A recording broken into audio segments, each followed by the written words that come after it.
Wendy, I think the first thing to say is you're a herbalist with many years of experience. You've been practicing since 2002, I believe.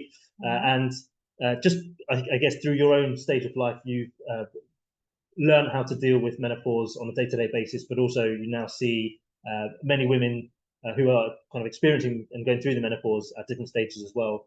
How have you kind of found that transition yourself? As a now menopausal woman, it's really a privilege actually to be able to help other menopausal women, because when I started practicing, as you say, in 2002, I was definitely not menopausal. In fact, I hadn't even had my kids. And I could still help women then, but I think having lived through it now myself as well, I've got a really deep understanding, a lot of empathy. Yeah, I can imagine that's a big part. No, it's absolutely important, isn't it, to understand? Knowing something, it's another thing, living something. Yeah. So that's been really helpful. And I have employed various things myself as well. So, and I've seen over the years what works, what doesn't work. And I've also learned that everyone is very different. Sure. Every case is different. So yeah. And I guess that's the benefit of having that experience and having that breadth of seeing so many different people from different cultures and backgrounds and lifestyles, is that you can sort of think back and find similar stories and cases and help people a bit via that way. But I guess the fact that you have been practicing for so long and that menopause is a big part of your own personal herbal clinic is that there is solutions and there are lots of ways that women can improve their symptoms as well. Absolutely. And what's really lovely about herbal medicine is it's so customizable. So everyone that comes to us will have their own story, their own background, their own lifestyle challenges, their own medical challenges, and we can really fine-tune treatment for each individual woman. And also menopause is a transition. You're always changing through that. So, you know, what's okay, you know, when they first come in and might be working well, might not be working so well in a few months' time or in a year's time, but we can change things. So it's really nice. We can be quite subtle about our treatment. Sure, and I guess, yeah, as you touched on there are so many different herbs that you can use if something doesn't agree with someone, or there's new medications introduced, or there's a variety of other reasons that can impact treatment. You're always there to help, which is, I guess, the benefit of seeing a herbalist. So let's take a bit of a step back. And you mentioned it's a transition. Often people think of menopause as almost a bit of like a cliff edge, don't they? I think you hit, say, 40 or 35 or whatever number people kind of pluck out the air. But it can happen at almost any age, really, after you're kind of 25, I guess, or even earlier, perhaps, for some people, unfortunately. It's rare for it to happen as early as that. Okay. It can happen as early as that, but it can also happen for other reasons. So natural menopause would normally start, I think the average in the UK is 51, is when you last have a period, is the average. And perimenopause, which is the run up to menopause when things start changing, can last for about 10 years. So, you know, so that's the average. So around 40 up to 50-ish, you might start noticing things changing. And the average is 51. However, yeah, as you say, it varies massively. I've had women who are still menstruating when they're 56. I've had women in my clinic who went through menopause at 30. And there are other reasons to be in menopause. You might have a chemical menopause, which is when you've been given medicine that will stop your ovaries producing eggs. And you will also, you can have a surgical menopause as well. So, for example, a hysterectomy. Okay. Yeah. And what are some of the reasons why non-biologically women? So is cancer quite a big factor in that potentially? Yeah. So ovarian cancer would be an obvious one. Uterine cancers. Severe endometriosis. There's various reasons. Yeah. Okay, brilliant. And so, looking at it biologically, what is the kind of what causes menopause? And because you're saying it's possibly related to chemicals, it's possibly related to surgical. What's the kind of common thing that then leads to women going through the menopause? So do you mean natural menopause? So a bit of both, yeah. Okay, so basically menopause means the cessation of periods, and it means the technical definition of this is that if you have not menstruated for 1 year. Well, okay. Okay, so that's you have to go a whole year before you get. Quite an arbitrary thing. I say this to people: you don't get your T-shirt or your trophy or your medal until you've not had a period for a year. So that's the technical thing. What's actually happening is that the ovaries are downregulating. They stop producing the same amounts of estrogen, progesterone, and testosterone.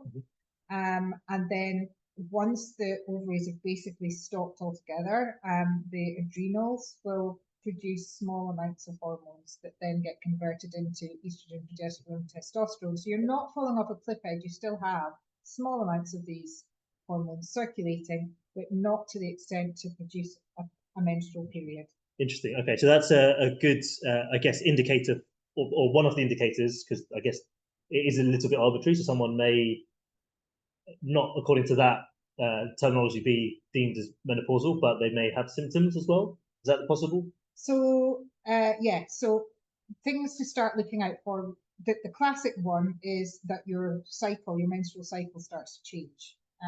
And that could be an indicator that your hormone levels are doing something different. And that can start, as I say, can start about 10 years before your actual menopause happens. Sure. Okay. But there can be so many different symptoms. And it can be really hard to identify that it might be perimenopause because a lot of symptoms actually mimic other things. So, for example, hot flushes and sweating, that's a really classic, well-known menopausal symptom. So, you know, it's almost become a joke about the, the hot, sweaty woman in the corner having a meltdown. No joke when you're actually going through it. But that shouldn't just be put down to menopause necessarily. Sweating a lot, especially at night, that can be a sign of certain cancers. It can be a sign of thyroid issues. So there's other reasons for some of the symptoms. Things like cognitive or emotional symptoms can be, other things as well. So, it's really important not to just assume that something is perimenopause, especially if there's a few things starting to build up. Okay, yeah. And you touched on their thyroid.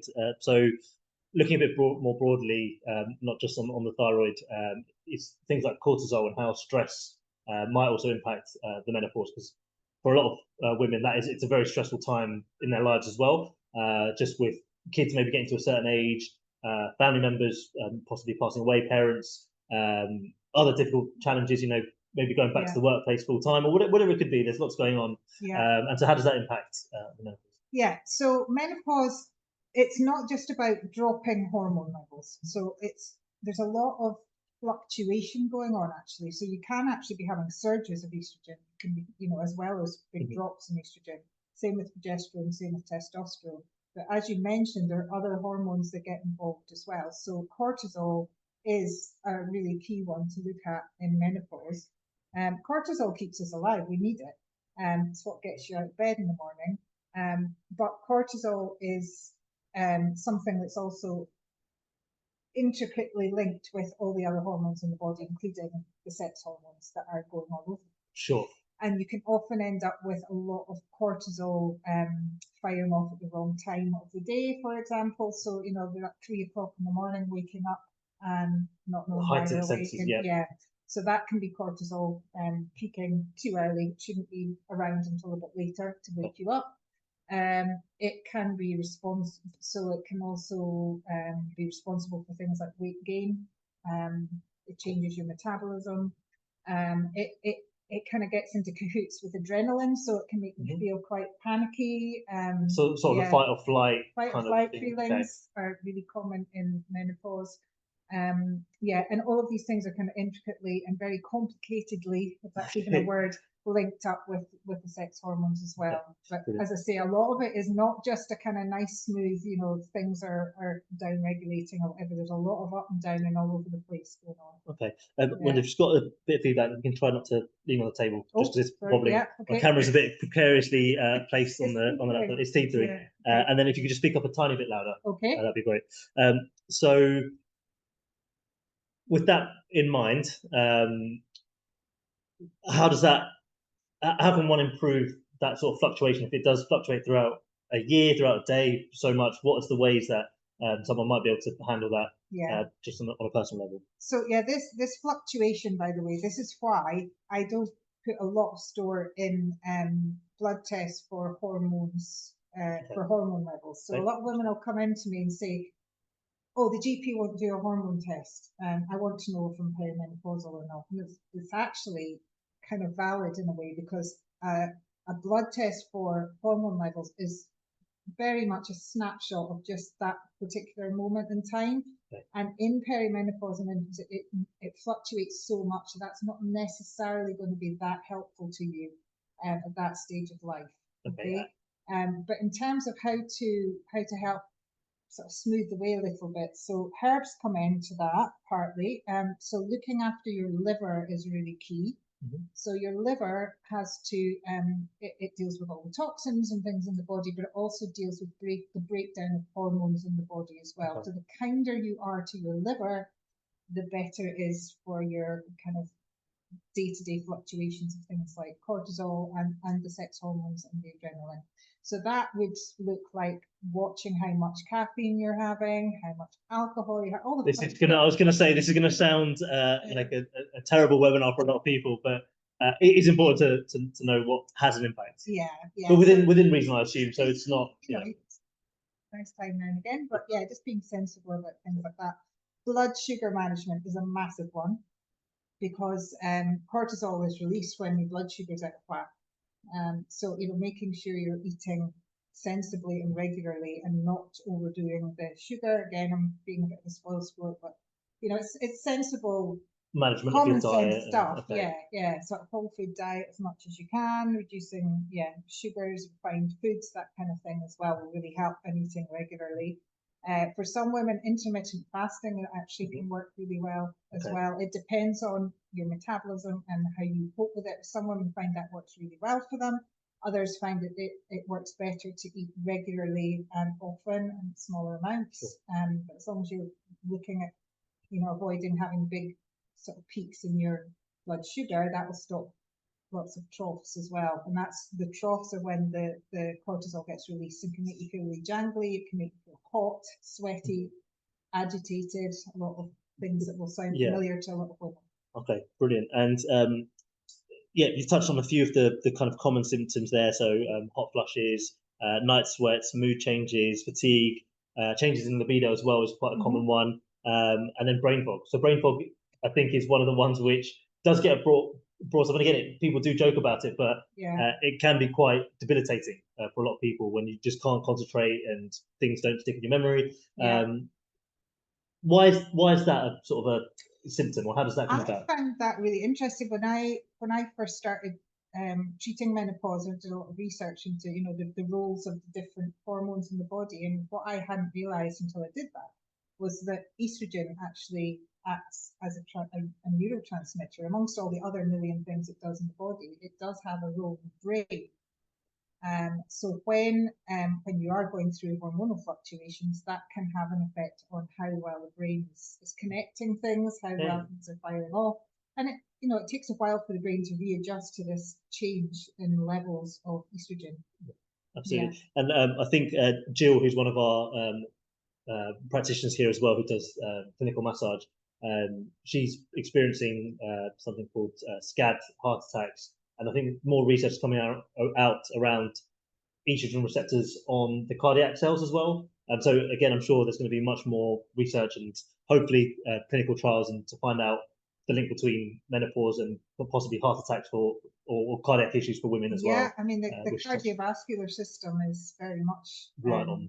Yeah, there's a big link with estrogen there as well, and things like cholesterol levels as well. Cholesterol tends to go up slightly because of the changes in estrogen as well. I know estrogen has got a lot of roles. It's a very busy hormone. Yeah.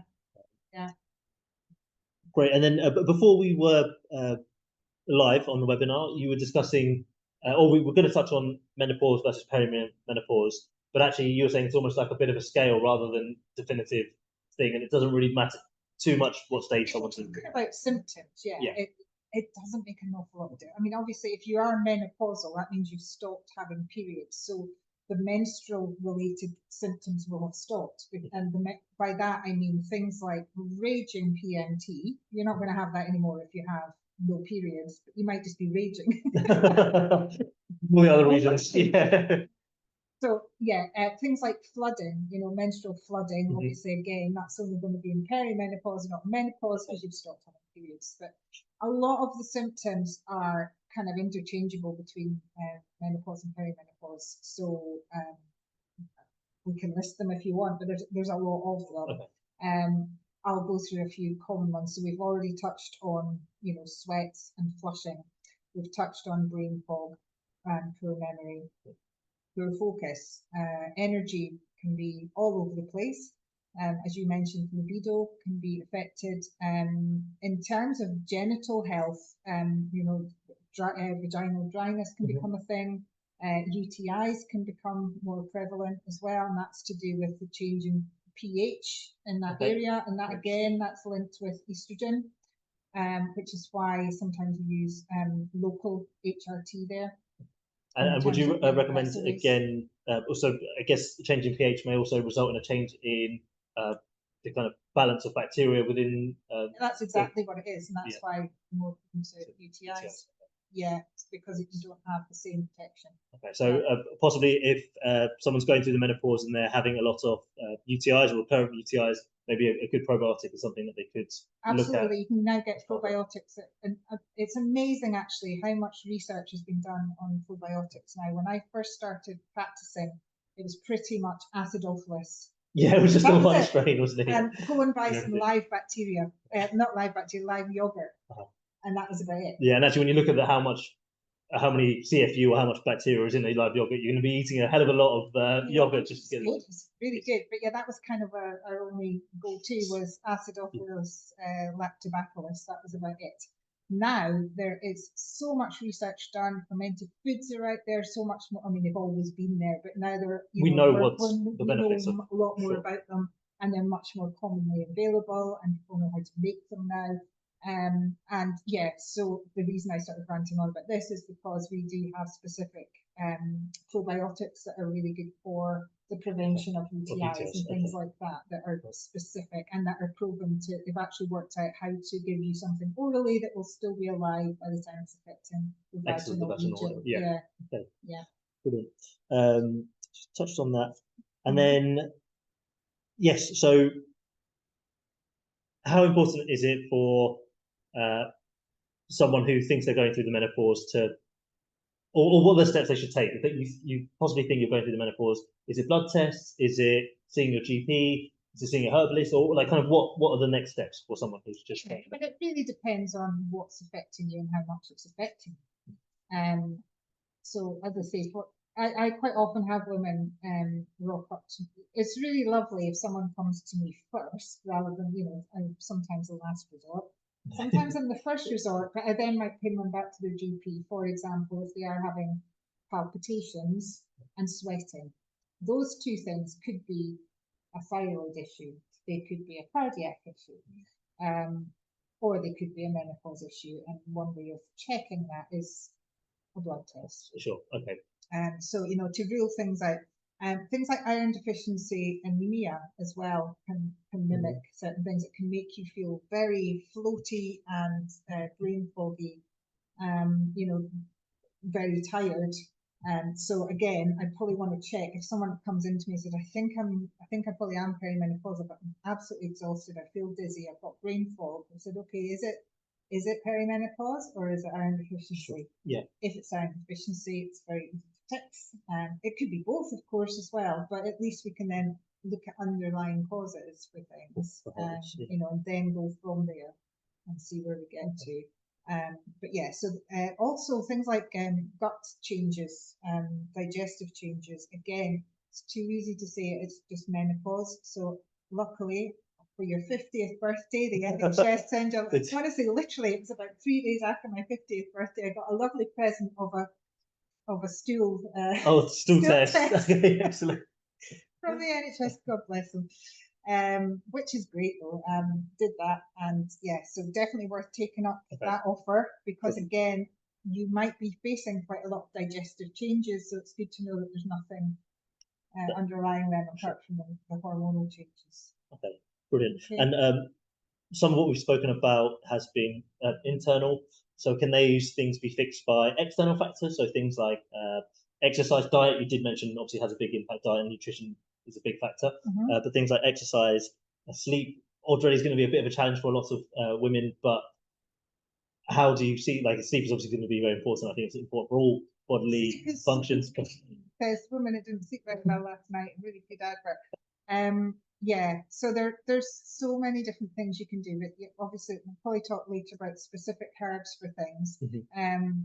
But often there's lots of other things you can do at home. So, for example, for sleep, I would obviously be looking at caffeine intake. It's amazing how many people come in and say they're not sleeping well, and then it turns out they're having coffee in the afternoon or cups of tea, not really thinking about it, and then it's all accumulating. It can actually really impact. It can take 8 hours, 10 hours for your body to break down caffeine, and it depends how sensitive you are to it as well. There are some people that actually find caffeine relaxing. ADHD is an example of that. Some people with ADHD find it actually helps them sleep, but for the vast majority of people it doesn't.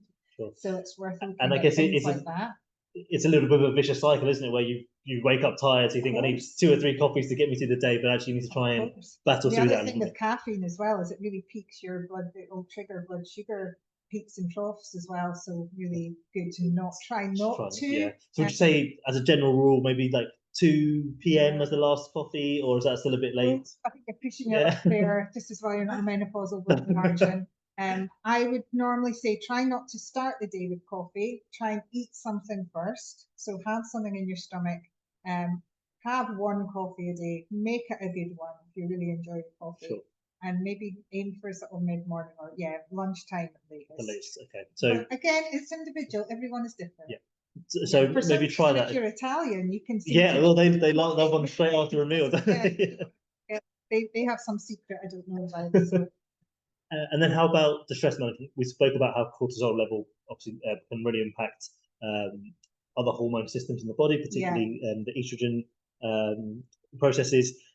How about stress management? What would you recommend people do? So again, there's lots of herbs you can do. Again, watching your caffeine, because again, I feel like I'm really anti-coffee or not. I love coffee, but I just. But it's also the same with alcohol as well, right? That will increase your stress levels. Yeah. So basically, So caffeine can make you more jittery, make more edgy. Anything that's increasing the strain on the liver isn't going to help. Things, you just need to try and find a bit of fun in life, which can be a bit tricky if you're trying to balance everything out. Balancing, everything that's going on for a lot of women around this age. Getting enough sleep, getting enough exercise. There's nothing, there's nothing that shocking, I'm going to say. It's all the usual stuff. But if you can carve out a bit of time for yourself and get a massage, do some breathing. If you are menoraging, so getting really kind of that's the thing, is it? Menoraging is I've not heard of. Okay. Sometimes a bit of adrenaline isn't a bad thing. It's when you can't let it out is the problem. You're going to blow your top at the wrong time. So channeling it, trying to channel. I mean, trying to keep a lid on that isn't always easy. So sometimes just allowing yourself to be angry in a safe, controlled way. Yeah. So one of the ways I suggest is go and get the bottles for the recycling and smash them into that thing, or go to Portobello Beach and scream at the sea. It doesn't care. Sure, it's quite noisy on the beach and nobody cares. Or go cold water swimming. I do live near Portobello Beach, and I wondered who that is. So it's you. But cold water swimming is a really good one as well. Swimming is great. It really helps to regulate these. And it does help with the nervous system balance there as well. That can be really helpful.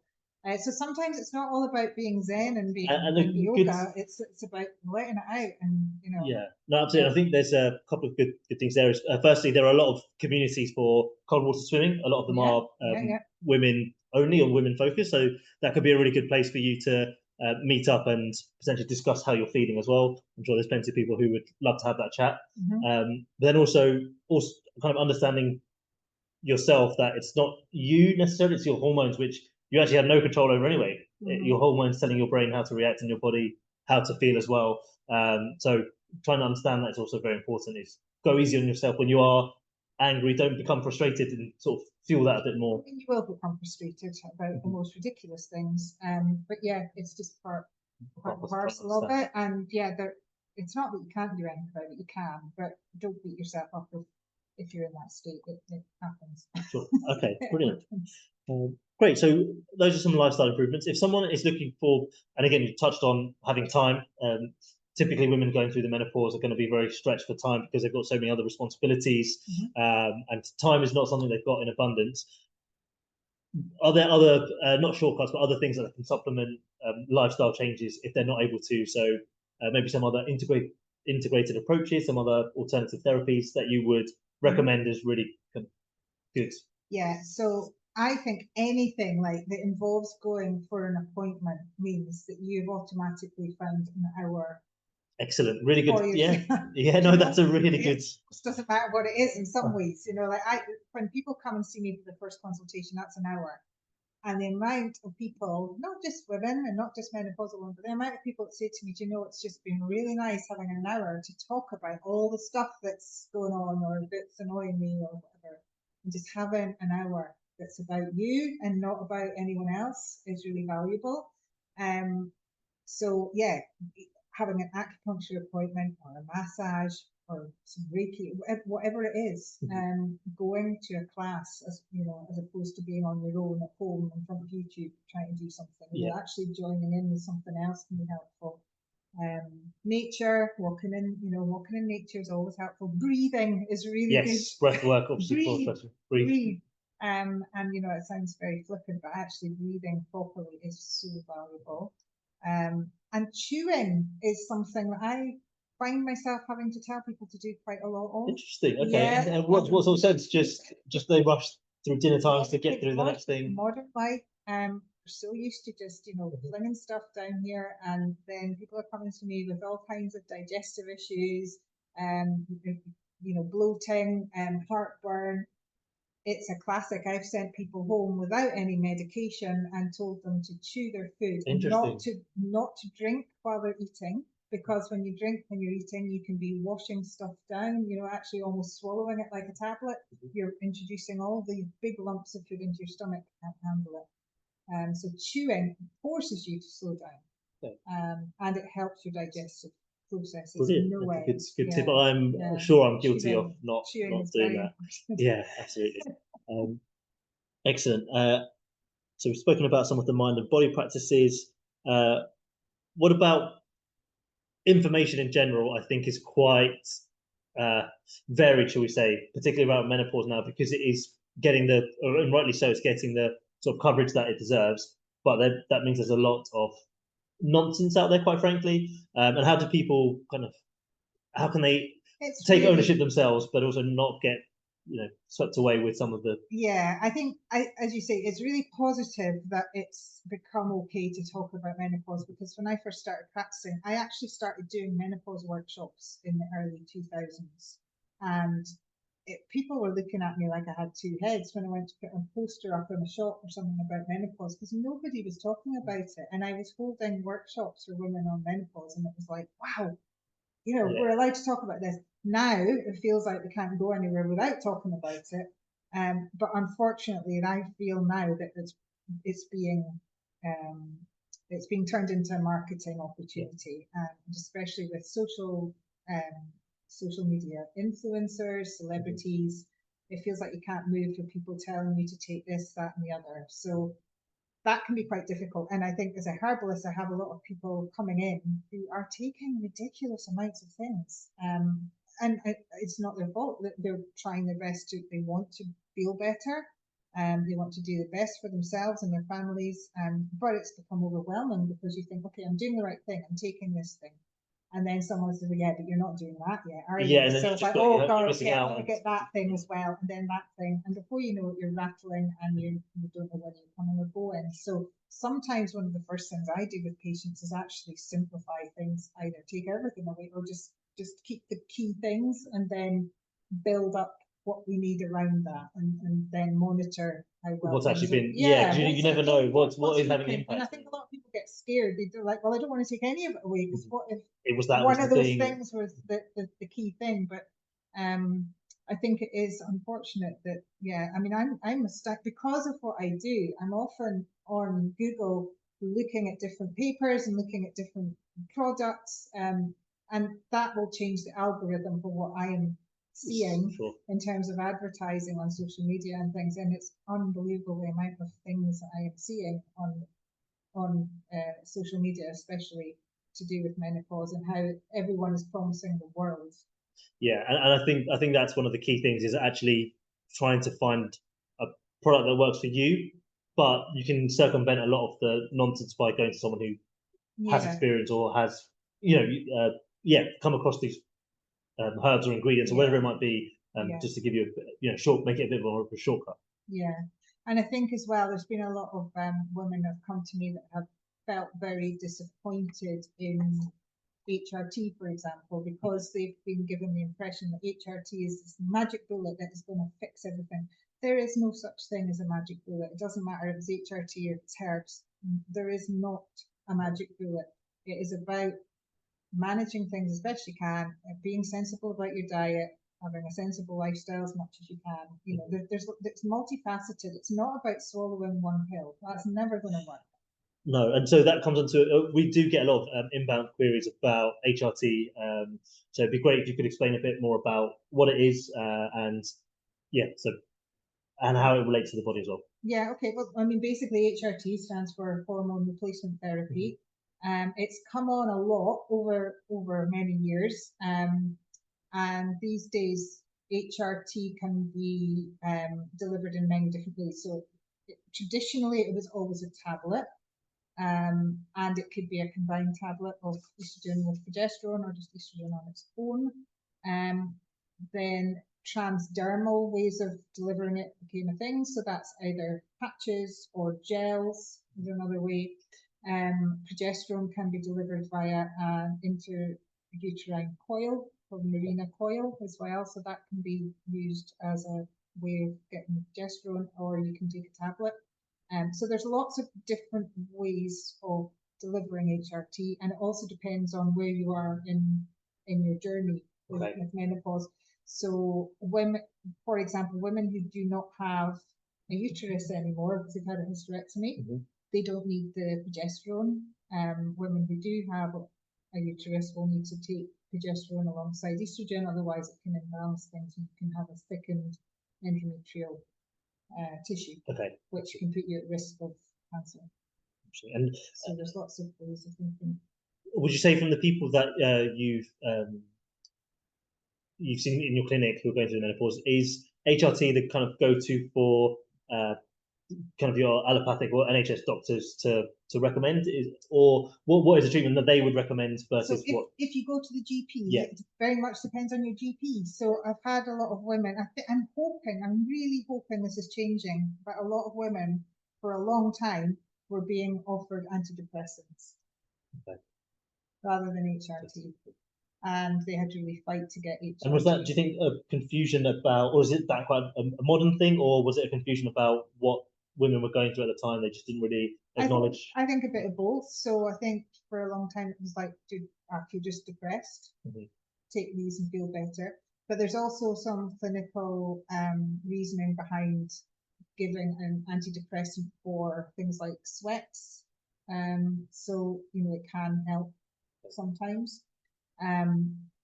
So you might be offered something like that. HRT, it very much depends on the doctor, what you're going to get, I mean, there's now menopause nurses and menopause clinics within clinics. Again, they vary very much in quality.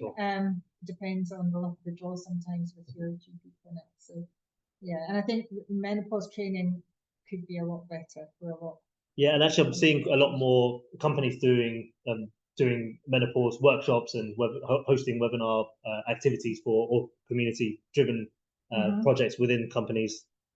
And I think you've done some talks as well at some point. Yeah, I've done some workplace stuff. Yeah, absolutely. Yeah. So that's great. That's also showing that employers are taking a bit more awareness and understanding of what women are going through in their workforce. Yeah, absolutely. Yeah, it's really good. And it's great to go to a workplace and talk about it all and can maybe laugh, but also it's really important to raise awareness of, women, it can be really difficult. A lot of women end up, especially in the past, I think, hopefully not so much now, but I still think it's a thing where some women just feel they can't cope anymore at work.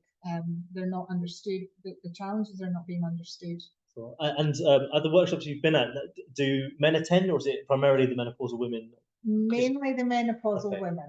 Because I was going to say You're just a bit on, too scared. yeah. Well, I was gonna kind of, I was thinking that would actually be very useful from a understanding point of view to know, you know, why a woman might act a certain stressful situation versus someone who wasn't menopausal, and rather than just, you know, being a bit frightened of approaching it and understanding what they're going through, that is possibly a good way for them to know how to handle it. I mean, I've always said, sorry, just That's good. pen. I always say that if I'm doing an event like that men are more than welcome to be attending. I think sometimes women don't really want them to because they want to talk more freely, Yeah. and sometimes, you know, there's certain things you don't want to talk about in front of them, especially male colleagues at different events. Yeah. But you might not want to discuss your dry vagina in front of your male boss, for example. But yeah, I do think that it's really healthy for men to have a good understanding of what's going on. Brilliant. Okay, great. And so can HRT and herbs work together? Is that something that you come across quite a lot? Absolutely. So I have a very mixed, obviously I do have a menopause clinic, so I have a lot of menopausal women, but there's a very big mixture of who's coming to me. So I have the women that come to me, as I say, first, where they're like, I don't want to talk to the doctor about this. I want to talk to a herbalist and do this naturally, which is absolutely fine. So they've not gone down that route at all. I have women who are on the fence and they're going, I'm not sure if I need HRT or not. I'd like to talk to you about it, and that's fine too. And we can always, you know, do the herbal thing. And if we still feel that they need HRT, they can explore that with the doctor. And I have women who are already on HRT, who are finding that either it's not suiting them at all, they're having side effects, or it is helping them some things, but not with others. And in which case I can work alongside the HRT. So, you know, there's a variety of scenarios there. I also have women who can't take HRT or cannot be prescribed HRT for various reasons. So that might be that they've had a hormone-fed cancer. That is now being looked at again. So now there is a possibility that, for example, if you've had breast cancer, you may find that a doctor might say, okay, it might actually be beneficial for you to try low dose HRT. Okay. It used to be a flat no. Now they're wondering, you know, it's all about benefit and risk. Yeah, and I suppose that there's more and more research around this area, so hopefully they'll understand the risks a bit better. Yeah, so that things are getting a bit clearer now about things like that. But yeah, so that is something that I get quite a lot, is that women come in and say, okay, I can't have HRT and I don't want to have hormonal herbs either, which is absolutely valid. Again, you are playing with quite an important system of the body, right? And exactly. So if someone does have a history of hormone-fed cancer, I would not be giving them the herbs, the phytoestrogenic herbs, for example. So those are the herbs that contain plant estrogens that feed in, that click into the estrogen receptors of the body. So we'd be using other ways of treating symptoms, and there are lots of other ways. We've already touched on some of them. So, for example, treating the nervous system can be really helpful. The adrenal system, because of the sort of cortisol and the production of other hormones there, can be really helpful. Digestive herbs, liver herbs are so key. So there's lots of things you can do outside of just the hormonal ones. Yeah. So that's a really big thing to make clear, actually, is that HRT is replacing hormones. That's exactly what it is. It does what it says in the text, it's replacing hormones that are no longer there. Seeing a herbalist and being prescribed herbs is not HRT. We do not work like that. I'm not trying to replace anything. I can use some phytoestrogenic herbs. I don't always. And as I say, some women can't have them anyway. But we're working around supporting the body to do what it needs to do to get you through menopause. So that's supporting the adrenal, supporting the nervous system, helping with sleep to improve, helping the liver to clear the hormones, helping the uterine tissue to be healthy, looking at the urinary tract to make sure everything's okay there. There's loads of things we can do. The circulatory system, herbs to help support good heart health, bone health, joint health, that's a massive one. Yeah, absolutely. I think we've got a few questions on that, so we can come on to those. But yeah, absolutely. So that's a really good point, which I'd not considered. Is HRT is hormone replacement, which is obvious in a way, but also you don't want to just do that by herbs necessarily as a single kind of just attempt to I'm not raise dishing things out HRT in herbal form. Nice. It's a completely different way of looking at it, and it's about supporting the body to do what it needs to do. Brilliant. Okay, Yeah. very, very well put there.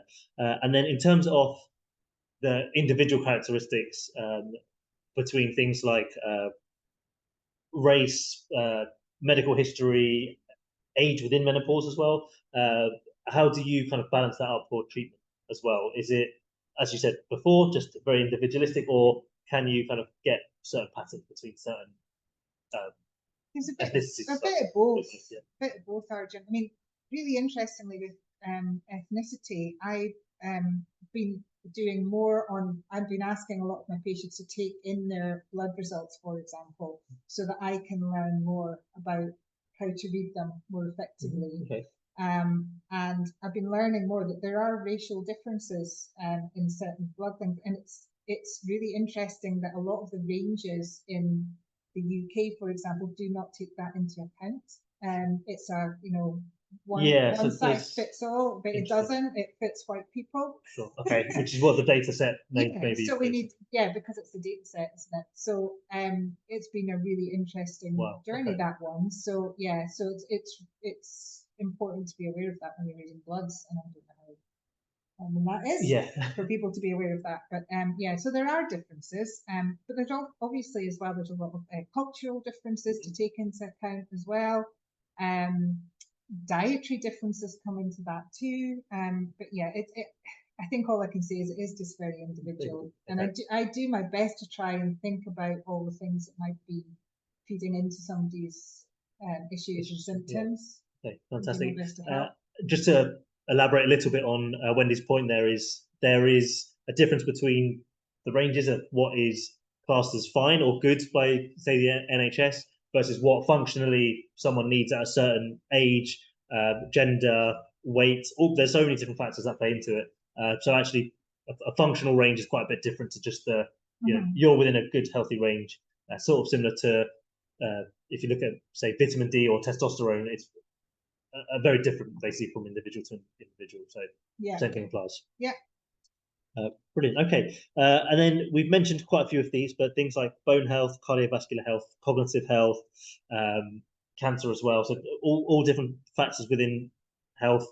What are the kind of long-term considerations that people should be aware of? Are there any that we've missed at all, or are those things people should look out for as well? And then we'll probably discuss how to improve those different health outcomes. But are there anything else that we've missed on those before? Part of menopause is also just your aging, so it's whatever happens in aging. I mean, it is happening at the same time. It's kind of the, it's very much intertwined. So everything you want to think about around aging is the same as what we're thinking about around menopause. Okay. Brilliant. Well, I think in terms of the broad stroke stuff, we've covered off quite well in good depth about how the hormones and in particular estrogen can affect so many different bodily systems and how many women are feeling both physically, emotionally, and mentally. So let's go on to some of the questions which we had from people who are registered with us. Okay. We've sort of split these into categories, so I'll kind of elaborate hopefully a bit more on those. I've been in clinic all day, by the way. So she has had a very busy clinic, which we weren't expecting. Actually, you had quite a good balance, and then it suddenly just took off, didn't it? So anyway, so managing menopause and perimenopause symptoms naturally versus HRT. We may have answered these already, but could you explain how natural approaches in HRT can complement each other, and or rather, do they compete? So I think we've answered that. Yeah, so they can. Basically, though, if they can compete. So you need to know what you're doing. So if you were on HRT and wanted to do other things, it probably would be best to see a herbalist or a nutritionist or somebody that knows what they're doing with supplements, herbs, that kind of thing, because you could end up competing. Sure. And so you're either nullifying your HRT or you might be sending things into overdrive as well, right? That's also a possibility. So you're better just to err on the side of safe. And there's lots of herbs and lots of supplements that are safe to take along with HRT. It's very hard to unpick it all yourself. Sure. Okay, brilliant. And maybe we should dive into that, because we kind of did skip over that a little bit about specific herbs and specific supplements. So if I just go back to some of the long-term health considerations, so bone health, what would you recommend, either herbs or supplements as well? Okay, so bone health, you are looking at diet is really important. So you want to have a good blend of minerals going on in your diet. So calcium is the one that everyone thinks about, but actually it's not necessarily the only thing you should be thinking about. And you don't want to overdo calcium either, because if you do, it can end up dumping in the wrong places in your body. So just as important as calcium is magnesium, zinc, boron, all of the minerals. So eating well, eating green leafies, eating bone broth can be helpful. Collagen can be helpful. We've got collagen there. That can be something that can be helpful. Exercise, weight-bearing exercise. Yes, that's becoming a really. I think there's quite a big study published recently about how muscle density really impacts bone density, and they're obviously very linked. And so doing some weight training, starting out light, obviously you don't want to injure yourself, but building yourself up and trying to actually do some resistance training is really good. Because estrogen is involved in the osteoclasts, so that's the breakdown. What are they? I've gone blank. The cells in the bones that break down. So when estrogen drops, they can become more of a thing, so that you can become more prone to osteoporosis and things like that. So so eating really well is important. Weight-bearing exercise is really important. Herb-wise, there's lots of mineral-rich herbs, and actually minerals tend to be water-soluble, so herbal teas are really good.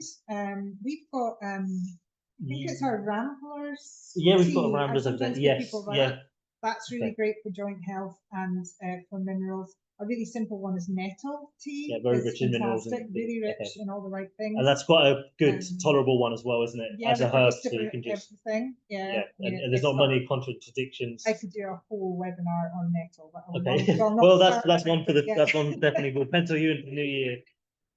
They do everything.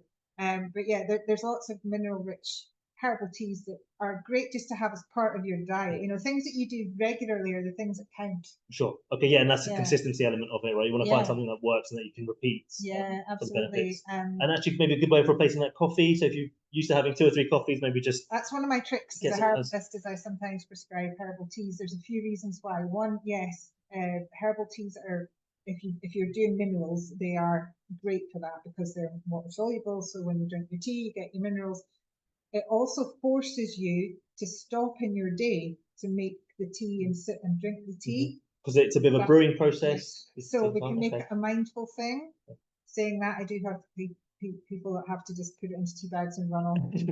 So it can work that way too, but that's good. And that's the other reason, is that it helps people to cut out maybe less healthy alternatives. So rather than having 3 coffees in the day, they can have 1 coffee, and then the other 2 coffees become the herbal tea. That's actually doing them a lot of good. And hydration becomes so much more important in menopause as well, like really properly hydrating, because the way that you hold on to water changes in your cells in menopause. And again, that's partly to do with estrogen as well. Okay, and so that can result in things like bloating, swelling as well, I guess, throughout the body. Yeah, absolutely. So you think fluid retention sounds like it is a bad thing, but fluid retention is often because we don't have enough water. Okay, so trying to hold on to. You're trying to hold on to it in an appropriate way. Yes. Interesting. So drinking more water, drinking more herbal teas really helps with that. Yeah. Brilliant. Cardiovascular health. So another one we touched on, estrogen being very key in that as well. Yeah. So as we mentioned earlier, cholesterol quite often naturally will rise slightly in menopause, again because of the way that estrogen interacts with it. So being really kind to your liver helps with that. Lots of soluble fiber helps with that in your diet. What's a good example of soluble fiber? Something rich in soluble fiber. Oats. Okay. Apples. Again, just sensible, healthy whole foods. So yeah, so quite simple carbohydrates and having a mix of simple and complex. Yeah, watching your blood pressure, again that comes that feeds into stress management things. Magnesium can be really helpful, and that helps with blood pressure. It helps with anxiety, and heart health generally. There's lots of herbs that are specific for heart health as well. So hawthorn is one. You can have hawthorn tops, which is just the flowers and the leaves in a tea blend, for example. That's really a good one to have regularly. If you were on any medication for your heart, you need to double check with a herbalist. Yes, so that is about saying actually any of these things I'm recommending. If you're on medication, you want to get it checked that that's okay, because there's a lot of medications that will interact with herbs and vice versa. Yeah, absolutely. I think a big one is blood thinners, isn't it? There's a lot of contradiction. So if you are on blood thinners and going through the menopause, it's always best to seek advice before committing to treating yourself, which we do encourage people to do the research and to try and empower yourself and even try your own blends, but do it safely and do it by checking with the herbalist or with your GP as well. Sometimes obviously they won't know the herbal elements, but they can look at the mechanism of the plants and the active compounds in there. But will they? That's the question. Yeah, they'll probably just say no, don't do it. GPs, it's not that.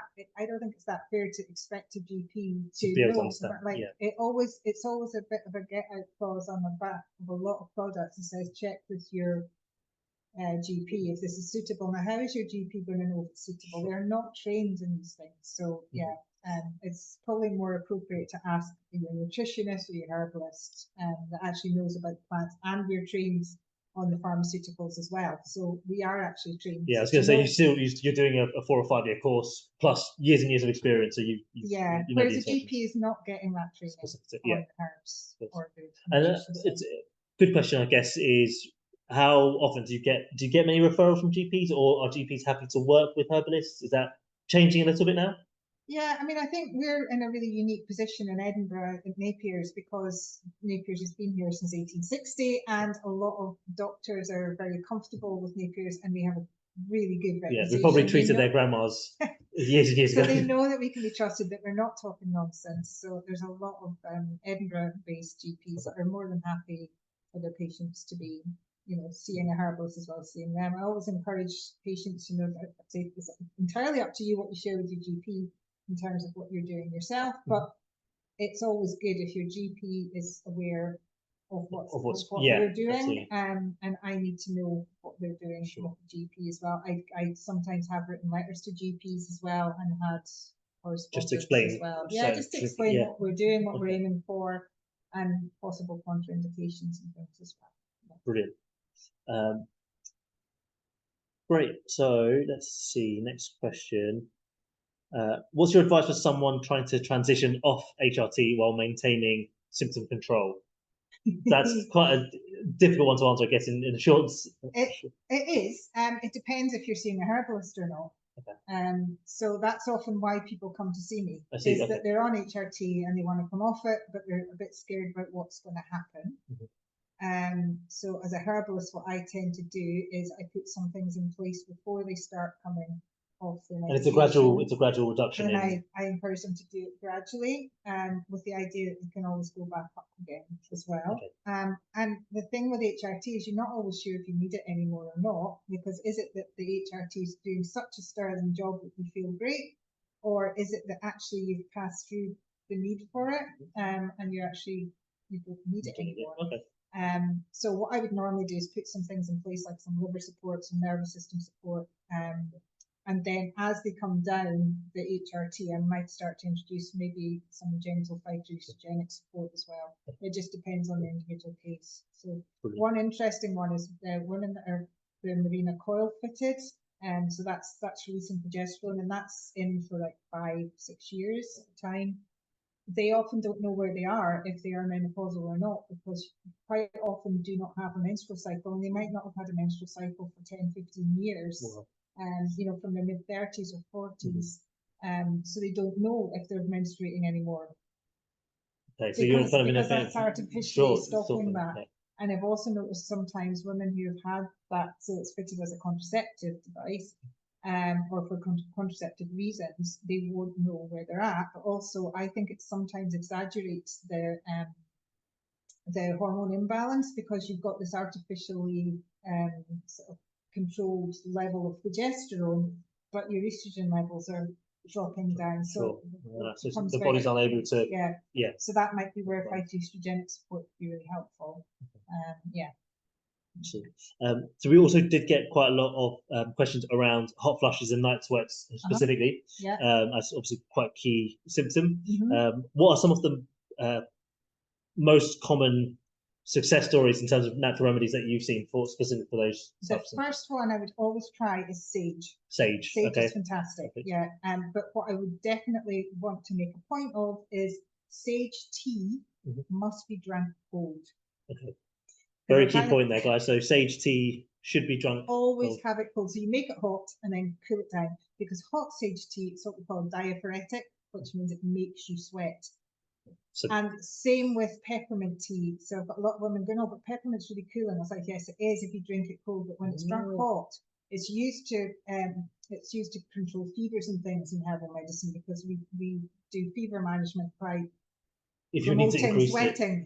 So hot peppermint or hot sage tea can actually make you sweat more. So both sage tea, but also sage tincture, you can get it in tablets as well. We do have, it's one of the ingredients in our midlife mix, which, that one there, that's a practitioner strength ready mix blend for menopause. It's got all the key things in it. We can look at that later if you want. But yeah, sage is definitely, sometimes phytoestrogenic herbs can be enough to do it. I had a lady in today who was very enthusiastic about the Vitex that I put her on. So that's Vitex agnus castus. It's also known as chasteberry. That's one that I might employ when women have still got periods going on, but they're all over the place. Not so much for postmenopausal. It has an action on the pituitary gland, so it balances estrogen progesterone levels, and it totally sorted out her sweat without any sage. So there's other cooling herbs as well that I use. So I use lymphatic herbs, so they tend to be cooling. So that's cleavers, which is sticky willy. Sticky willy, yes, sticky willy. You throw at each other. So that's great. Often I put that in night mixes. Rose is very cooling as well, and again, can be taken internally or rose water. And I see whenever we're dispensing your prescription, that rose is always in quite a small quantity, isn't it? Yeah. Typically, so it varies, I guess. I like to just sneak it in there. I always say rose is like a herbal hug. It's really lovely nervous system herb. It's also cooling, and it's brilliant for grief. And sadly, there's quite often a lot of grief around this age, which when you start to lose people quite often. But yeah, so rose is fantastic cooling agent. There's some adaptogen herbs as well that are helpful. Romania is very cooling too. Adaptogenic herbs are herbs that are working on the adrenal function mainly. One thing which maybe just explain is the difference between buying sage as a dried herb and also buying it as a tincture. Okay, so I should explain what a tincture is. So these bottles here, these are all tincture blends, and a tincture is basically a liquid form of herbal medicine where either the fresh herb or the dried herb has been macerated in a mix of normally alcohol and water. These are alcohol tinctures. We do also have some alcohol-free versions of this as well.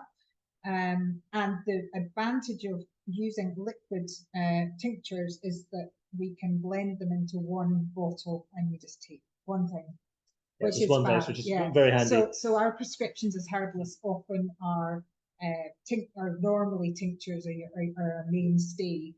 They might have a day mix and a night mix or something, but it means that I might have 5, 6, 7 different herbs all working on slightly different aspects of what's going on into one bottle. And it might be worth just saying as well, we said alcohol is not great for the body, but actually when you're taking tinctures, you're taking quite a low total volume.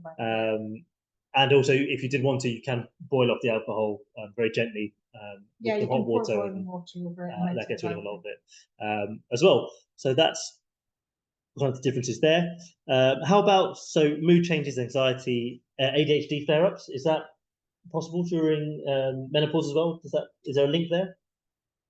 That's interesting. I don't know if there's a link, or if, I think some women, it's really hard to say. There's so much more awareness now about ADHD compared to any time before. So I think there's a lot of women now that are discovering for the first time that they've actually had ADHD for their whole life, but they've only realised it now. Maybe because their child has been diagnosed and they've gone, hang on a minute, that's me. They're sitting in the appointment and just going, everything they're saying, that's me, that's me. So I think there's an element of that, but I also think that menopause symptoms can be very, very similar to ADHD challenges as well. So things like struggling with focus, feeling overwhelmed, procrastination, brain fog, not being able to think things through to the end, word finding, all of these things. Again, it's one of these things that's like, is it ADHD? Is it menopause? So yeah, it can be really tricky to unpick that. However, a lot of the support is the same in terms of herbal support. So cognitive support, there's lots of herbs that can be helpful, whether or not it's ADHD or whether it's perimenopause or menopause. So herbs like ginkgo's one. Yeah, ginkgo's one. That boosts circulation up to the brain. There's a lot of research done on ginkgo as well around memory and for things like staving off Alzheimer's, dementia. Things like Brahmi, but that's one of your favourites, isn't it? That's your favourite. I see that in a lot of I see that in a lot of prescriptions. Brahmi, because it actually can be used at night and during the day. Some of the cognitive herbs can be a little stimulating at night for a lot of people, so that's why I'm so keen on my day and night mix, as much to the annoyance of the dispensary team, because it means they have to make 2 things for my patients at once. But yeah, so some cognitive herbs, like for example, the study blend tea here, which I really love. I love the taste of it. It's really tasty, but I would love to have had a cup of this before this webinar, because it would have been good to get my brain together. I think I have finally woken up now, though. However, it's got rhodiola in it, ginkgo, rosemary, those, and gotu-kola. Now, those herbs are all of these herbs, and there's more. All the herbs in this are great for cognitive function, and I really rate this tea. It's fantastic and it tastes good. However, if I had a cup of that in the evening, I'm awake all night. I'm like thinking, I'm like writing books, I'm doing whatever. So it doesn't have that effect on everybody, but it would have on me. So I now know that I'm very cautious about things like rhodiola in a night mix. Which again is an adaptogen, is that right? It's another adaptogen. Gotu-kola, some people find really stimulating as well, which is great when you need your brain stimulated. It's great, but not if you're trying to go to sleep at night. So it's about taking things at the right time as well, not just taking the right things. Sure, absolutely. Okay, that's really good. And so sort of on that is nootropics, or kind of brain supplements, I guess is the layman's way of saying it. Things like omega-3. Yeah, really good. Magnesium as well. Yeah. For brain fog. And a lot of these things have crossover. So omega-3 and magnesium are both great for the brain, but also for the bones. I think magnesium's in like 300 different functions, like in everything basically. 300 million functions, So like if you're, and I think probably a lot of people are borderline deficient, so it probably is worth getting a good magnesium supplement in there as well. Yeah, magnesium isn't in the soil as much as it used to be, I don't think, so it's harder to get it through your diet. Okay. And it's such a safe, well tolerated for most people supplement, so really helpful for, if you're anxious, if you crave chocolate, that's another good sign that you might need some magnesium. If you have leg cramps or restless legs at night, twitching as well, any sort of twitchy muscles, any cramps, any jumpy legs at night, restless leg syndrome, high blood pressure can benefit from that as well, because it's a vasodilator. So there's and digestive problems can be eased as well. Constipation. Yeah, that's sometimes a side effect, you see. So sometimes people will find it quite laxative, which is a good thing if you're going the other way. So it can be helpful that way too. Bone, joint and muscle we've touched on. That's good. Vitamin D also mentioned here. Let's have a look. think we've covered all of those, which is great. We will come on to some of the live registrants and live viewers' questions as well in a moment. Why does metabolism seem to slow down during menopause? Is it hormonal or lifestyle related? And I guess it probably is a bit of both, but probably more leaning towards hormonal. Because you're but, eating chocolate. Yeah. No, because it's really unfair that. It is, but it's having the time as well to look after yourself and cook well for yourself. That, but to be fair, Arjun, the amount of women that come to me and go, I have never been so good in my life in terms of my diet. You know, like they're actually eating really well, or they've always eaten well and haven't changed anything, but the weight is piling on. Cortisol is behind some of that. Okay.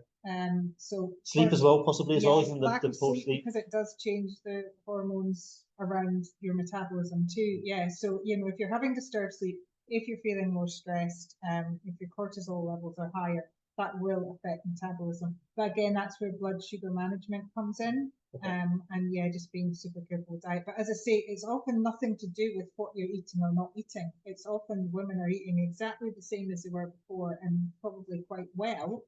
It's that other things have changed. Yeah. And again, something related, possibly is thyroid as well. Is that right? So it's something again to watch out for. Is might not just be the menopause. Make sure you're getting a good assessment. Well, we mentioned things like, you know, sweats might be overactive thyroid, but you know, someone coming in saying, I'm exhausted, I have put weight on and I'm losing my hair. And again, that could be all to do with menopause, but it could be underactive thyroid. Okay. So, you know, yeah. Because hair loss is another thing that can happen in menopause as well, with the hormonal things. And again, minerals are really good for that. So and nettle tea. Nettle tea again, there we go. Nettles are a really good source of silica, which is really important for hair growth. Okay. And we've got a really nice hair tonic as well that you can rub in, and that's got rosemary, which is one of my favourite things. Rosemary. You can't go wrong with. I just love the smell of rosemary as well. But yeah, actually, rosemary is actually what gets me through clinics quite often as well. It's a good focus. It's a good focus. It's another cognitive one. Yeah, it's a really good cognitive one. It's just very, very good for you in general, and it's very uplifting, like the scent. But I often put rosemary into my, as you'll know, because you dispense stuff, my tinctures as well. So, but also it's a good point. I thought you were going to say into your food, which is a good point. You can actually add a lot of these herbs into your everyday diet. So upping the amount of rosemary you have. Nettle can be, you can make nettle soup, which is really tasty. So yeah, think about how you might be able to incorporate them. It's not just necessarily about off-the-shelf products. I love having conversations with my patients about the things that are recipes, things they can make, things that are in their kitchen. So you're quite good at baking stuff actually as well, aren't you? You sometimes is that I'm a key. Yes, we didn't have anything this week. Well, it's only Tuesday, I suppose. So Wendy's very good at baking us goods, which are exceptionally tasty. Anyway, I digress. Question here about fasting and calorie restriction. Would you advise that? You mentioned about intermittent fasting, which came up with. Yeah, I mean, it works. Intermittent fasting works for some people, not for everybody. So it just depends on if it works for you or not. You can try it and see. Calorie restriction, I think it's more important about the quality of what are you actually eating. Yeah, absolutely. And just listening to your body and what you need. You don't want to be starving yourself. It's not going to work because that. And then again, energy levels, keeping your body. Cortisol levels will go up. You'll start hanging on to everything you've got. It will slow down your metabolism more. Yeah. We've spoken about quite a few herbs and supplements. More will come up, and I'm sure we can, if you guys want to speak about them more specifically as well. Vaginal dryness, UTIs, and libido changes. So, can you talk about how local estrogen therapies compare with natural lubricants or moisturizers? So are they quite common? So vaginal dryness, normally the doctor would prescribe something like Vagifem. There's another name for it now, but it's basically localized estrogen that's delivered via a pessary or a cream that's got an applicator, and that's put in vaginally. Women normally get asked to use it. I think it's every day for 2 weeks, something like that, and then it goes to twice a week you use it. And it can be really effective. You tend to not have the potential side effects you would have with estrogen taken as a pill, orally or transdermally. It tends to be very local to the area, so you're not worrying about things like blood clots or increased risks of cardiovascular events or anything like that. Mm-hmm. So it tends to be very safe and well tolerated. However, it doesn't work for everybody, and not everyone wants to do it. So you can use something like wild yam cream. You could use that locally. I actually recommend to some of my patients to use a vitamin E capsule, and you need to make sure that it's an oil capsule inside, not a dry powder one. That will work. So that can be used as a pessary a couple of times a week, just to maintain moisture, basically, and as a moisturizer. You mentioned it earlier, probiotics can be really helpful if there's things like for UTIs. There's lots of things we can do for UTIs, and we'd want to investigate why. Sure. Again, it might not be related to. to it often is to do with. It can be to do with that change in pH. It just depends what's going on. Okay, brilliant. And are there any promising natural approaches to support libido and sexual well-being? Yes, is the answer. Yeah. So testosterone is something we haven't talked about as well, and testosterone. The drop of testosterone can be behind a lot of the drop of libido.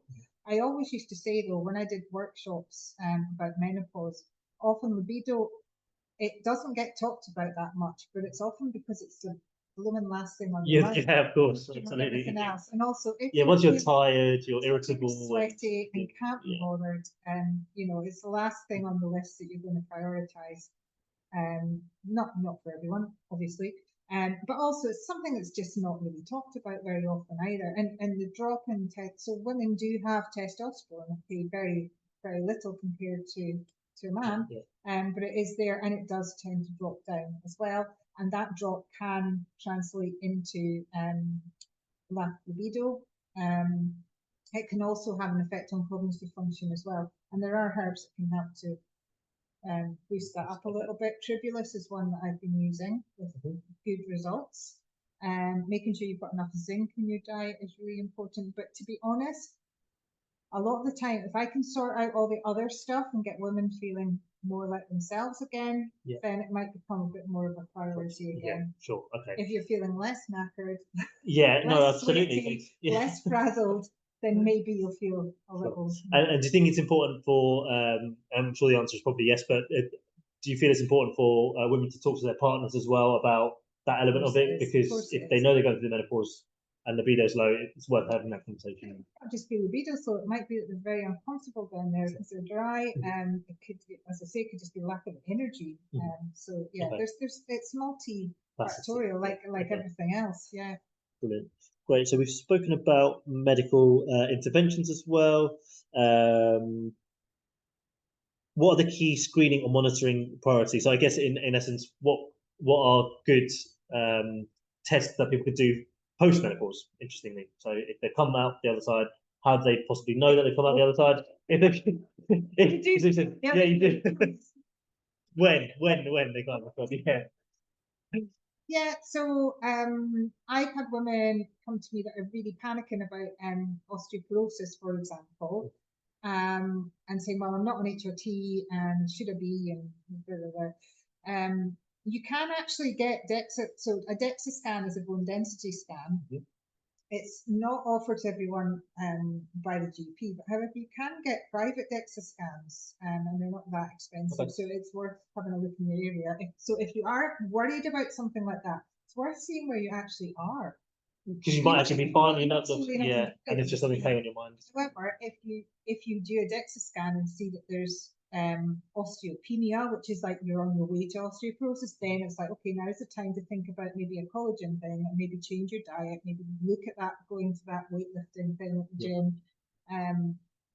These things are good to have in place anyway, but if there's no reason to be, there's a lot of scaremongering going on in social media, and a lot of women do not need all of these things. So Brilliant. Okay, so that concludes the pre-sent questions. Okay. So I'll just move over to some that we've got over the bit.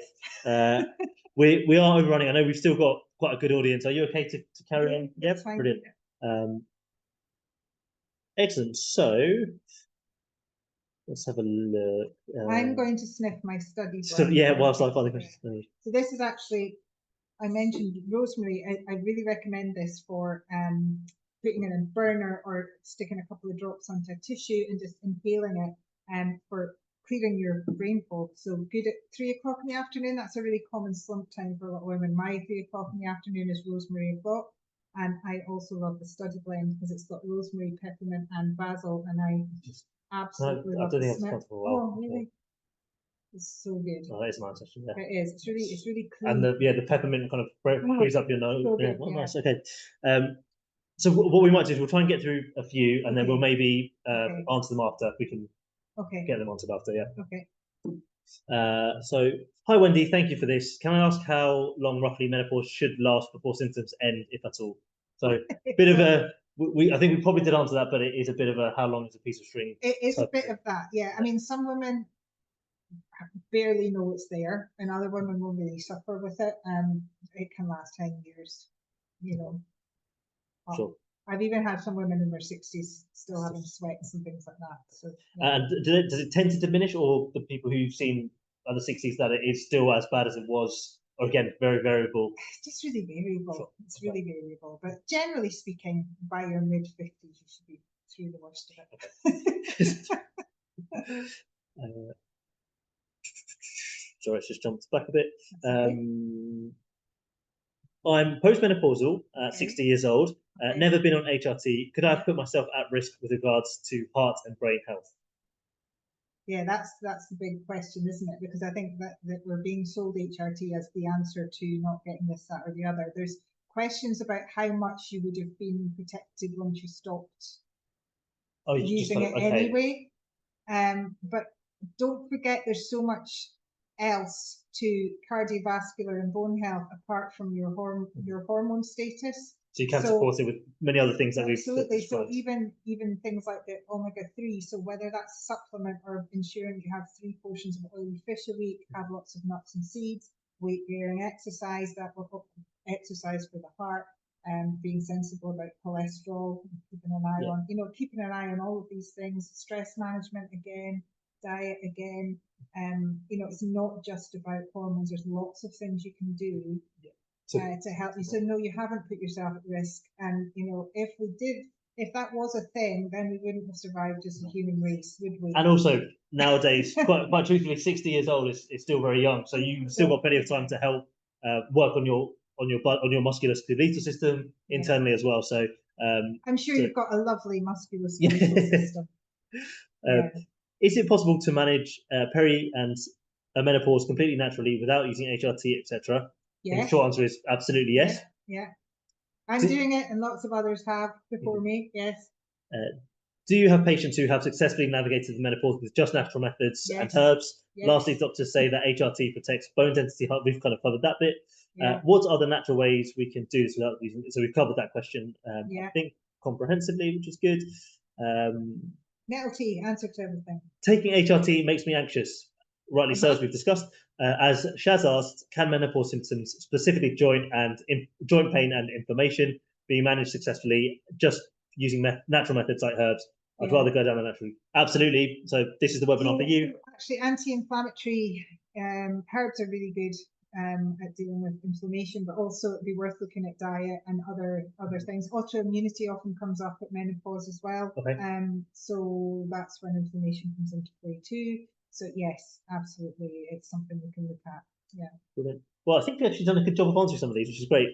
My estrogen is very elevated as measured upon ovulation on numerous occasions. So they have done a few different tests. I worry about estrogen-related diseases. Yet you see nutritionists and doctors recommending phytoestrogens like flax, soy, and hops. What are your views on these in perimenopause when estrogen fluctuations and high peaks are the case? Yes, so that's why I would write a prescription with liver herbs in it as well. So that really helps the breakdown of circulating hormones. So that helps to flatten out some of those fluctuations. And also phytoestrogens are way, way weaker than endogenous estrogens, your own estrogens. So if you are taking phytoestrogens in an estrogen dominant state, it tends to help. Generally. It does tend to be helpful because the phytoestrogens can get in the way of. So it's blocking the receptors and it's stopping the. generally speaking, that's the theory. Again, it's very individual how people respond to that. But I mean, that's why you want to have things in place like liver herbs. So I didn't really talk about which liver herbs. Yeah, no, we're not. Yeah, Dandelion? So, yes, Dandelion roots? yes, Yeah. roots, yes, dandelion root, exactly. Milk thistle, artichoke, all the bitter herbs, bitter foods that are really missing in our Western diets now. So bitter leaves, chard, and even things like rocket and dandelion leaves when it's springtime. But bitter foods are really helpful as well there. Yeah. Okay, fantastic.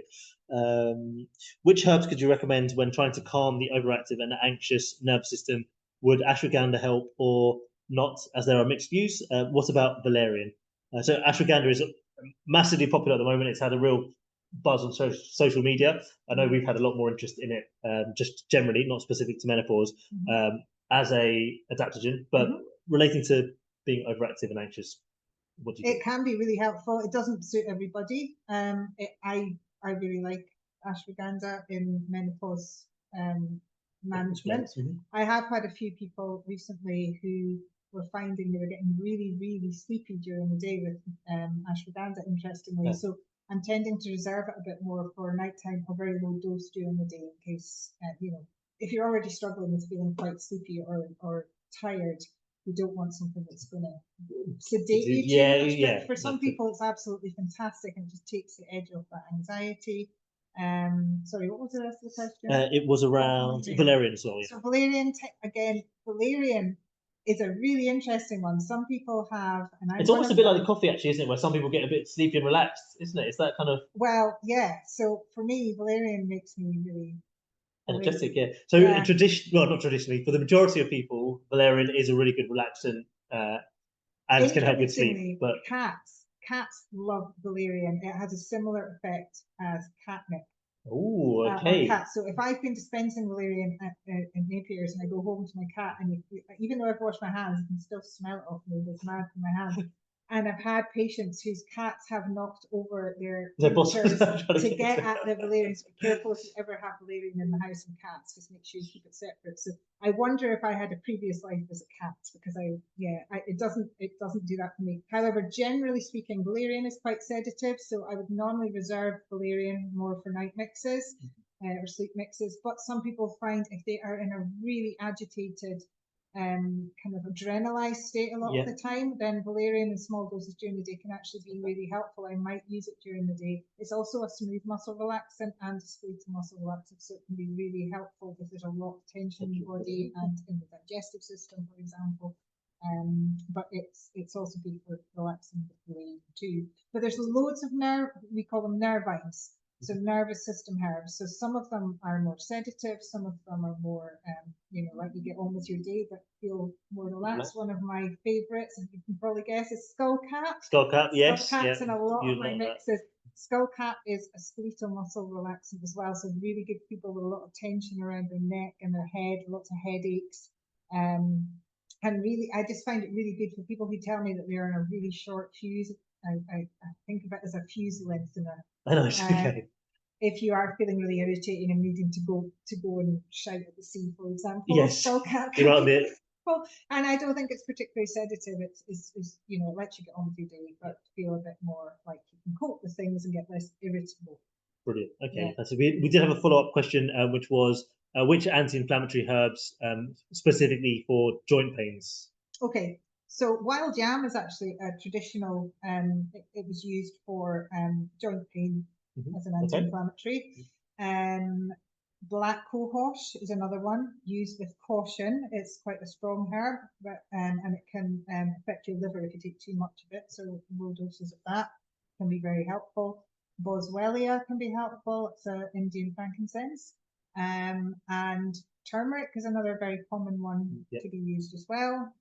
So there are lots of them. Celery seed can be really helpful too. Nettle is another one. Nettle's coming up again. There are loads of them, But if I was going to employ a phytoestrogen for someone with joint pain, I would probably be looking at black cohosh, maybe with some wild yam. Okay. Amazing. So I think one last question was what type of magnesium is best would you say, or is it good to take a blend Yeah, and try and get a good mix of glycinate, oxide? there's so many different There's loads, isn't there? There is quite a lot as well. Yeah, I mean, at the moment I've been through quite a lot of magnesiums myself, and at the moment I'm trialing some glycinate on its own. But I've also used it with other, like, I always, one that's a good all-rounder actually, if you're not sure, is magnesium citrate. Seems to do pretty much a bit of everything, all of the. Some people swear by magnesium glycinate, others will do oxide's good if you're constipated, for example. Yeah, so there are lots of different ones. There's taurate, that's more of a cardiovascular one, I think. Can't remember now. Yeah, there's a lot of different ones. But sometimes, as you say, a blend can be quite helpful because you get a bit of everything. You can also use magnesium externally. We've got the spray. Yeah, we've got a spray's great if it's like a localized thing for like muscle pain or stiffness in the joints. We've got creams you can use before bed to help you sleep, that kind of thing as well. So we did a lot of different so before we jumped on, Wendy had a few products which she tends to recommend alongside any herbal prescriptions that she puts together for her patients. She's spoken about quite a few of them. So we have got midlife tea. I think I don't know if we did speak about that, but it's got the rose petals in there, skullcap, red clover. So quite a few which we've spoken about, chasteberry tree as well. But just to give you a bit of a background on how a consultation would work with you, Wendy, do you want to just elaborate on, not just you specifically, but just with a herbalist, if you are looking at going down the natural route and you wanted to see a herbalist, this is kind of how it would work. Yeah, so if you've never seen a herbalist or don't know what's involved, basically most herbalists will have around an hour for the first consultation, and that's to give us time to let you get your whole story out, which is really valuable. So you can tell us what's been happening and what you would like help with. Then we'll probably bombard you with a million questions about what's happening, but also about your medical history. We'll look at your diet. We'll look at things like your stress levels. What's your family up to? What have they done now? I think that is a really key one. So Wendy will ask you about your family and what's going on with them, because often if you've got children and they're in stressful situations themselves, like exams or stuff's going on with perhaps depression or anything like that, that will affect you. So Wendy will ask you about all of that. Oh, well, not just Wendy, but a herbalist would ask you about all of that. Yeah, I mean, you don't live in isolation, so we need to get a sense of, what's the house like? Is it a calm place? Is it a chaotic place? What's your relationship like with your husband or your whatever? So it's important for us to get a sense of who you are and what you're dealing with on a day-to-day basis and what kind of person you are. What's your diet like? Do you drink enough water? Do you eat rubbish, or are you a healthy eater? Is there things you could do differently? So we'll ask you a lot of that, and at the end of the consultation we will give you our advice in terms of lifestyle, diet stuff, write you a prescription. Now that, as I say, could take the form of a tincture, like a mixed tincture.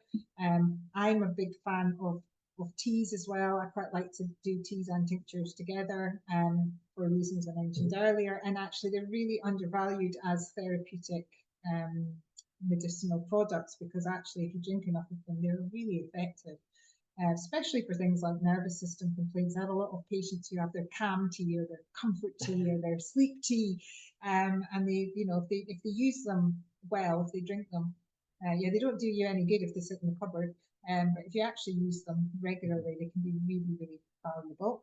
So anyway, that can be prescribed for you. It would then be dispensed by someone like the lovely Arjun, and there are dispensers downstairs, and then it can be picked up on the day if you attend in person, or sent out to you wherever you live. We might also recommend some supplements. We might recommend you go back to your GP and ask for blood tests, or ask for copies of bloods that have already been done, that kind of thing. So very broad in terms of the kind of questions and information that a herbalist would ask you, but then very specific to what you're going through, and often they can treat a lot of different things at once as well, can't you? Well, when looking at you as a person, what's going on with you, and often it might look like a lot of different things are going on, but often there'll be a lot of the same things underlying those things. So, for example, even though we're saying, well, it could be thyroid or it could be menopause, quite often those things happen together. So, underactive thyroid often happens around menopause. Autoimmune diseases often rear their heads there. Histamine intolerances come up sometimes for the first time around menopause as well. So we're not looking at things in isolation. We're looking, that's the whole deal with holistic, absolutely. That's the treatment. We're trying to put things in context and work out what's going on, what's underlying this, and what we can do about it to help.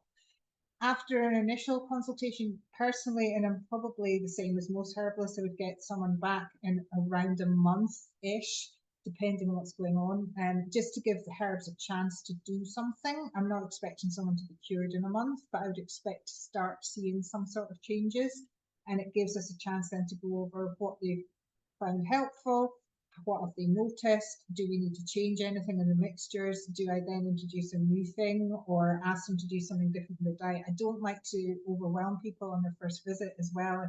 If someone turns up and I go, okay, you have to change this and change that and don't eat that and do eat this and don't drink that, and it's too much.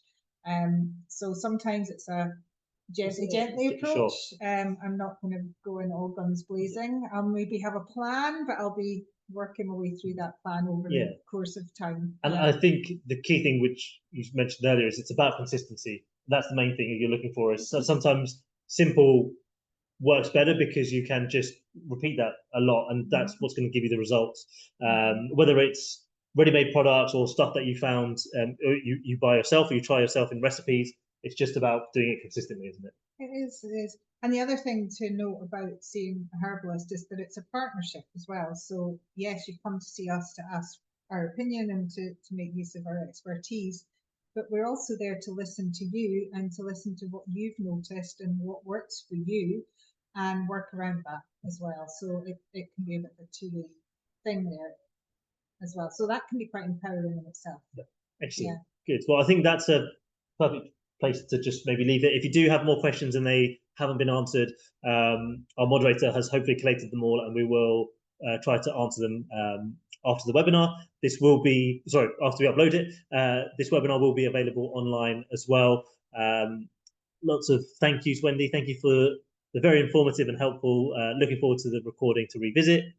One question here. Don't know if you're okay for this one. That's okay, yeah. Would early menopause signs around age 35 be the same as older age, or are they more likely to be something else? Thank you very much, Wendy, for a very informative talk. It depends what the signs are, but no, I mean, it could be similar things. I've had people around that age who are starting to notice, it's quite often slight changes in cycle actually are the things that might signal early menopause, just because it's more obvious then. Sure. Yeah. Brilliant. And Becky asked, what was the tea called, please, in the box? That one is, we've got a couple. So we have got the midlife tea, which is... it's like a hormone balancing one. Yeah, more of a hormone balancing one. There's a Cool and Collected. I don't know if you actually mentioned that. That's one that you drink cold, and that's for quite specifically for hot flushes and for keeping calm. So that's the thing about teas. You don't have to drink them hot. You make them hot and go down. And the Study Blend is maybe the one you're thinking of. That's one I really enjoy, but just don't drink it too late in the day. Maybe not after mid-afternoon type thing. Yeah, but yeah, Study Blend's lovely. It tastes good. Fantastic. Sorry, there's just one last thing. I joined late. Very interested to start at the beginning. Have booked a 15-minute appointment. I need help. Thank you for what I've learned so far. No worries at all. As you may have missed, that we will make this available online on our website and YouTube channel as well. Guys, I want to thank Wendy for being amazing, so knowledgeable, so kind and empathetic as well. So if you do book in with her, you will get amazing treatment. Thank you to you guys as well for being interested in this type of content as well. It's really nice to see so many people with such ranging opinions as well and ranging questions. And I'm sure we'll be doing another one at some point, probably in the new year as well. So if you've got more questions at that point, we can probably answer them then. But yeah, thank you very much, guys. Have a lovely evening. And thank you for listening. We'll see you soon. Take care.